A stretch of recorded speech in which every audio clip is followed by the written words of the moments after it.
Hello everyone, welcome to Hitesh AG. Friends, इस video में हम सॉल्व करेंगे MCQ type question.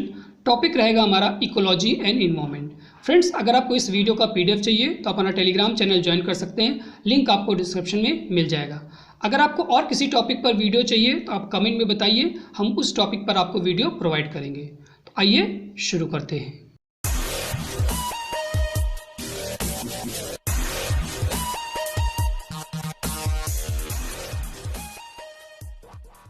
Question number 1, ecology is a dash word. जो word ecology है वो किस भाषा का शब्द है?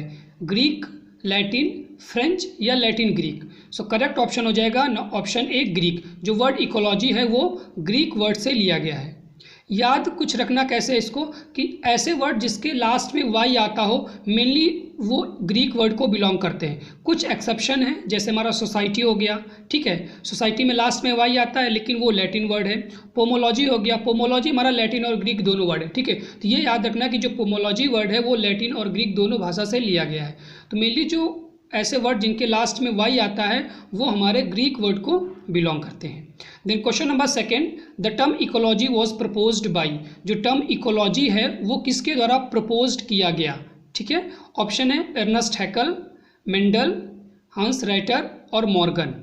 सो करेक्ट ऑप्शन इसका हो जाएगा ऑप्शन नंबर ए अर्नेस्ट हैकल। जो वर्ड इकोलॉजी है वो अर्नेस्ट हैकल के द्वारा प्रपोज किया गया, ठीक है। इन्होंने एक बुक लिखी थी अर्नेस्ट हैकल में, जहाँ पर इन्होंने वर्ड इकोलॉजी को प्रपोज किया था। उस बुक का नाम है जनरली मॉर्फोलॉजी डर ऑर्गेनिज्म, जो कि 1866 में इन्होंने लिखी थी, जहाँ पर इन्होंने इकोलॉजी टर्म को प्रपोज किया था, ठीक है। अगर आपसे क्वेश्चन पूछे प्रपोज्ड बाई और क्वाइंड बाई, तो proposed by Ernest Haeckel E dot Haeckel और क्वाइंड बाई हंस राइटर, ठीक है। तो अगर क्वाइंड टर्म पूछा तो वो हंस राइटर हो जाएगा। 1885 में इन्होंने हंस राइटर ने टर्म इकोलॉजी को क्वाइन किया, लेकिन प्रपोज किसने किया? अर्नेस्ट हैकल ने। Then question number 3, the term ecosystem was coined by. जो टर्म इकोसिस्टम है वो किसके द्वारा क्वाइन किया गया? एजी टेंसली, हैकल, ए गैरॉड या ओडम के द्वारा? सो ऑप्शन ए क्या हो जाएगा करेक्ट? एजी टेंसली के द्वारा द टर्म इकोसिस्टम है वो प्रपोज किया गया। Then question number 4, the term ecosystem was coined by. जो टर्म क्वाइंड इन, ठीक है, जो टर्म इकोसिस्टम है किस ईयर में क्वाइन किया गया? ये तो पता चल गया कि एजी टेंसली ने टर्म इकोसिस्टम को क्वाइन किया, लेकिन किस ईयर में किया? तो ऑप्शन बी क्या हो जाएगा 1935, ठीक है। 1935 हमारा करेक्ट ऑप्शन हो जाएगा। Then question number 5, the first biosphere reserve in India is. India में जो पहला बायोस्फीयर रिजर्व है, ठीक है, फर्स्ट बायोस्फीयर रिजर्व है, वो कहाँ पर है? सुंदरबन, नीलगिरी, नंदा देवी या नॉर्के? कौन सा है? तो ऑप्शन सी क्या हो जाएगा नीलगिरी। नीलगिरी हमारा फर्स्ट बायोस्फीयर रिजर्व है इंडिया में, सेकंड हमारा नंदा देवी है और थर्ड है नॉर्के, ठीक है। पहला कौन सा है? नीलगिरी, दूसरा कौन है? नंदा देवी और तीसरा नॉर्के, ठीक है, याद रखना है। Then question number 6, biodiversity act was proposed in year. जो बायोडाइवर्सिटी एक्ट है वो किस ईयर में प्रपोज किया गया? 2004, 2000, 2006 या 1998? सॉरी, इसमें ऑप्शन में मिसप्रिंट हो गया है। तो यहाँ पर जो बायोडाइवर्सिटी एक्ट है वो 2002 में प्रपोज किया गया, ठीक है। जो बायोडाइवर्सिटी एक्ट है वो 2002 में प्रपोज किया गया, मिसप्रिंट हो गया है प्रिंटिंग करने में, तो यहाँ पर आप लिख लीजिए 2002, ठीक है। यहाँ पर इसमें से कोई ऑप्शन करेक्ट नहीं होगा। सो करेक्ट ऑप्शन क्या हो जाएगा 2002, ठीक है। बायोडाइवर्सिटी एक्ट हमारा 2002 में प्रपोज किया गया। अगर आपसे क्वेश्चन पूछे कि बायोडाइवर्सिटी बोर्ड कहाँ पर लोकेटेड है, तो आंसर होगा न्यू दिल्ली। अगर पूछे बायोडाइवर्सिटी अथॉरिटी कहाँ पर है, तो वो हमारा चेन्नई में हो जाएगा, ठीक है। याद रखना है बायोडाइवर्सिटी बोर्ड न्यू दिल्ली में लोकेटेड है और बायोडाइवर्सिटी अथॉरिटी कहाँ पर है? चेन्नई में। Then question number 7, which is used for artificial rain. इनमें से क्या आर्टिफिशियल रेन के लिए यूज़ किया जाता है? आपने फिल्मों में देखा होगा बारिश होती है तो वो जनरली हमारी आर्टिफिशियल रेन होती है, वो आर्टिफिशियली वो बारिश को कराया जाता है, ठीक है। तो उसके लिए हम क्या यूज़ करते हैं? कौन से केमिकल्स को यूज़ करते हैं? Option number A dry ice, B AgI means silver iodide, HgCl2 mercury chloride या ए और बी बोथ, ड्राई आइस और सिल्वर आयोडाइड दोनों। सो जनरली हम लोग यूज़ करते हैं dry ice and silver iodide, ठीक है। ऑप्शन डी हमारा क्या हो जाएगा करेक्ट? ड्राई आइस और सिल्वर आयोडाइड, इन दोनों का इस्तेमाल करके हम लोग आर्टिफिशियल रेन, जिसे हम लोग क्लाउड सीडिंग कहते हैं, उसको करते हैं, ठीक है। ड्राई आइस जो सॉलिड कार्बन डाइऑक्साइड उसी का फॉर्म होता है, सॉलिड कार्बन डाइऑक्साइड से हमारा ड्राई आइस बनता है। Question number 8, ministry of environment was set up in, जो मिनिस्ट्री ऑफ इन्वायरमेंट है वो किस ईयर में सेटअप की गई? तो ऑप्शन सी 1980 में, ठीक है। Ministry of environment was set up in 1980। Then question number 9, who is the director of science for, who is the director of centre for science and environment? Director कौन है for science and environment के लिए? ठीक है, तो option B क्या हो जाएगा? सुनीता नारायण। सुनीता नारायण क्या है? डायरेक्टर है। MS स्वामीनाथन कौन है? Father of green revolution in India. CT Patel जो कि व्हीट रस्ट से रिलेटेड है। Then question number 10, which of the following is artificial ecosystem? इनमें से कौन है जो कि आर्टिफिशियल इकोसिस्टम है? पॉन्ड, ओशियन, डेजर्ट या फॉरेस्ट? आर्टिफिशियल का मतलब जो कि मैन मेड इकोसिस्टम है, ठीक है। जो मैन मेड इकोसिस्टम होते हैं वो आर्टिफिशियल इकोसिस्टम होते हैं। तो ऑप्शन क्या हो जाएगा? ऑप्शन नंबर ए, पॉन्ड। पॉन्ड हमारा क्या है? आर्टिफिशियल इकोसिस्टम है। और भी एग्जांपल आप दे सकते हैं, जैसे पॉन्ड हो गया और वेल्स हो गए, ठीक है, कुएं हो गए या गार्डन हो गए, ये हमारे सब क्या है? मैन मेड हैं। तो ये हमारे आर्टिफिशियल इकोसिस्टम है। बाकी ओशन हो गया, डेजर्ट हो गए, फॉरेस्ट, ये हमारे कैसे हैं?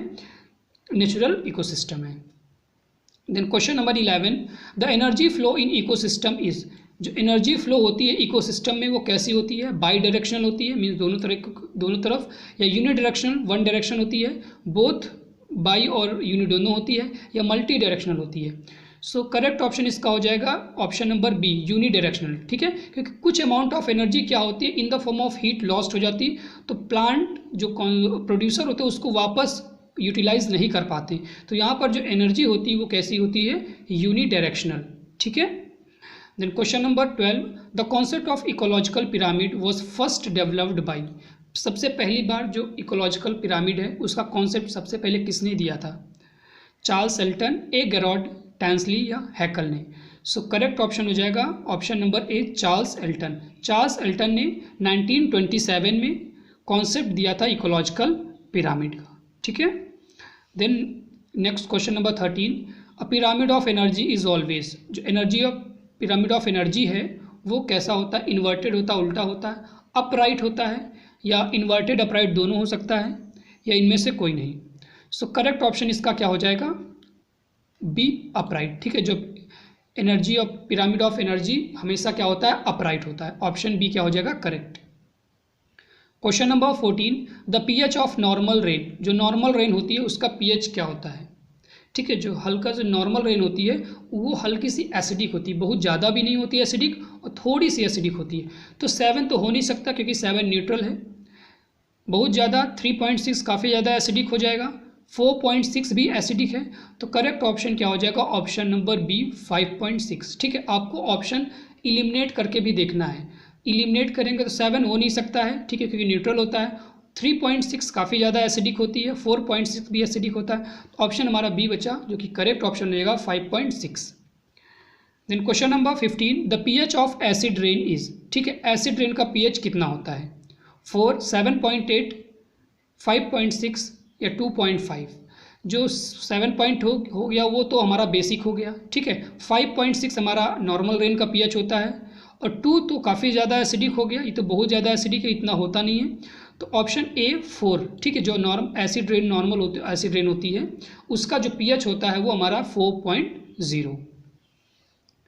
Question number 16, plant which prefer saline condition, ऐसे प्लांट जो कि सॉल्टी एरियाज में सैलाइन कंडीशन को प्रेफर करते हैं, ऐसे प्लांट जो कि सॉल्टी एरियाज में ग्रो कर जाते हैं, उन प्लांट को हम लोग क्या कहते हैं?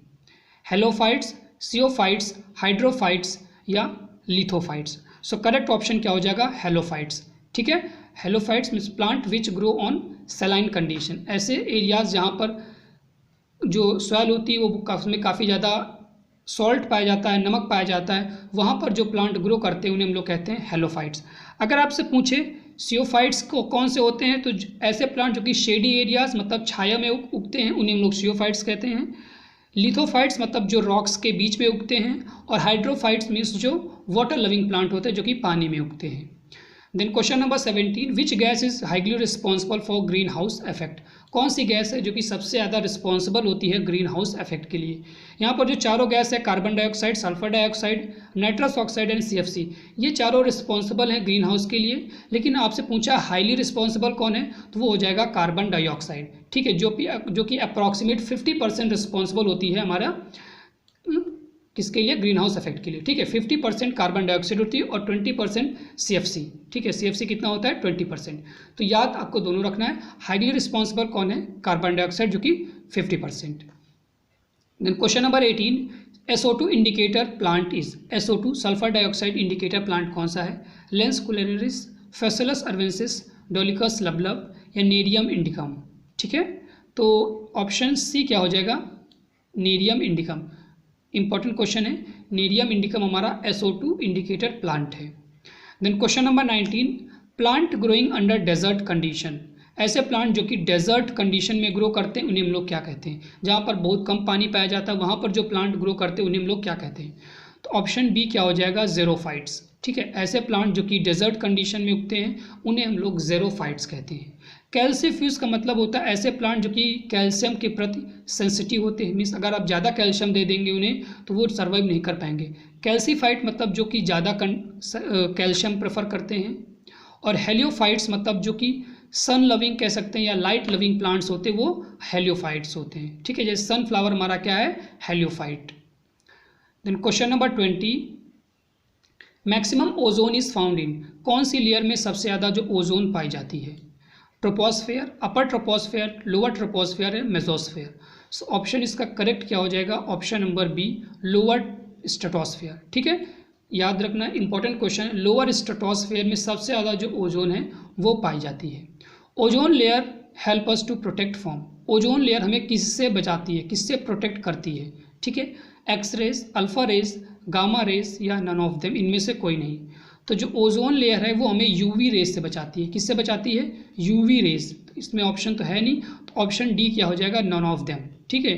तो यूवी रेज से हमें ओजोन लेयर बचाती है, तो इस ऑप्शन D क्या हो जाएगा, नन ऑफ देम।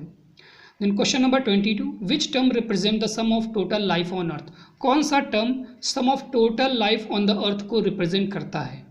तो option C, biosphere, biosphere represent the sum of total life on earth.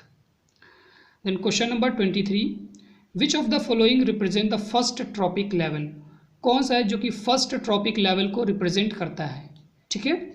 A producer, C herbivorous, B consumer या D carnivorous. First trophic level को, फर्स्ट या लोवेस्ट ट्रॉपिक लेवल पूछे तो वो प्रोड्यूसर, ठीक है, producer हो जाएगा क्योंकि लोवेस्ट ट्रॉपिक लेवल को रिप्रेजेंट करता है या फर्स्ट ट्रॉपिक लेवल को रिप्रेजेंट करता है। सेकंड ट्रॉपिक लेवल को हर्बीवोरस रिप्रेजेंट करते हैं और थर्ड ट्रॉपिक लेवल को कार्निवोरस रिप्रेजेंट करते हैं और फोर्थ को जो सेकेंडरी कार्निवोरस होते हैं वो रिप्रेजेंट करते हैं।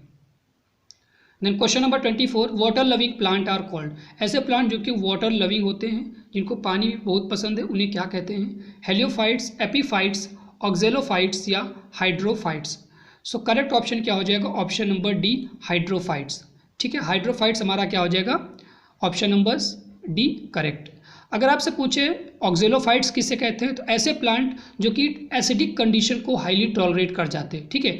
जो हाईली एसिडिक कंडीशन, जहाँ पर एसिडिक सॉइल होती है उसे टॉलरेट कर जाते हैं, तो उन्हें हम लोग कहते हैं ऑक्जेलोफाइट्स। हेलियोफाइट्स पता है जो कि सन लविंग या लाइट लविंग प्लांट्स होते हैं। और एपीफाइट्स मतलब ऐसे प्लांट जो कि दूसरे प्लांट के ऊपर ग्रो करते हैं लेकिन फॉर फिजिकल सपोर्ट, ठीक है। ये पैरासिटिक नहीं होते हैं। डिफरेंस यही है कि पैरासिटिक और एपीफाइट्स में जो पैरासिटिक होते हैं वो न्यूट्रिएंट्स भी लेते हैं जिसके ऊपर ग्रो करते हैं, और एपीफाइट्स सिर्फ सपोर्ट के लिए ग्रो करते हैं, ठीक है। ऑप्शन C क्या हो जाएगा, एपीफाइट्स जो होते हैं वो सिर्फ सपोर्ट के लिए ग्रो करते हैं। Then question number 25, the main nitrogen reservoir in the biosphere is, ठीक है। जो सबसे ज़्यादा नाइट्रोजन का रिजर्वियर बायोस्फीयर में क्या है, रॉक्स, एटमॉस्फेयर, ऑर्गेनिज्म या ओशियन, ठीक है। तो करेक्ट ऑप्शन क्या हो जाएगा, एटमॉस्फेयर। एटमॉस्फेयर में अप्रॉक्सीमेट 78% जो नाइट्रोजन है, अप्रॉक्सीमेट या टोटल 78% नाइट्रोजन हमारी एटमॉस्फेयर में पाई जाती है। ऑर्गेनिज्म की बात करें तो ड्राई मैटर के बेसिस पर 6% नाइट्रोजन पाई जाती है, और ओशन की बात करें तो 64% नाइट्रोजन ओशन में भी पाई जाती है। तो हमारा जो मेन नाइट्रोजन रिजर्व है वो क्या हो जाएगा, ऑप्शन नंबर C, एटमॉस्फेयर। इस वीडियो में इतना ही, अगले वीडियो में फिर मिलेंगे एक नए टॉपिक के साथ।